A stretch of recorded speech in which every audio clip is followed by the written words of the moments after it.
Hello bachcho, let's read the question, and the question says benzene and toluene form an ideal solution. A liquid solution is formed by mixing 10 moles each of benzene and toluene at 300 Kelvin and 200 mm Hg pressure. At 300 Kelvin, the vapor pressure of pure benzene and toluene are 140 mm Hg respectively.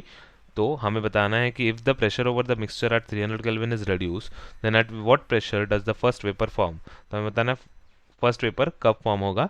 तो यहाँ पर की concept जो लगेगा वो लग जाएगा solutions का.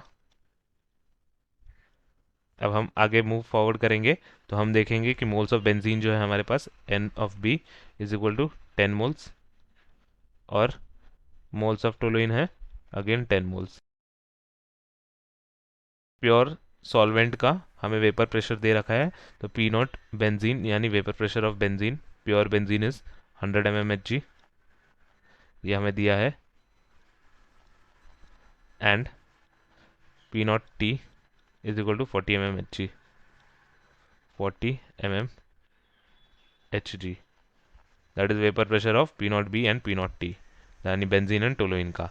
तो अब हम आगे मूव फॉरवर्ड करेंगे तो हम देखेंगे कि हमारे पास जो पी टोटल का फॉर्मूला होता है that is equal to P naught B mole fraction of B plus P naught T mole fraction of T, that is going to be equal to P naught B का value हमारे पास कितना है 100 multiplied by mole fraction of B मतलब moles of benzene divide by total moles, तो 10 divided by 10 plus 10 plus हमारे पास है मोल फ्रैक्शन एक्स टी और पी नॉट टी का वैल्यू, पी नॉट टी का वैल्यू है 40 मल्टीप्लाइड बाय एक्स टी यानी 10 divided by 10 plus 10, and when we solve this the P total value comes out to be 70 mm Hg.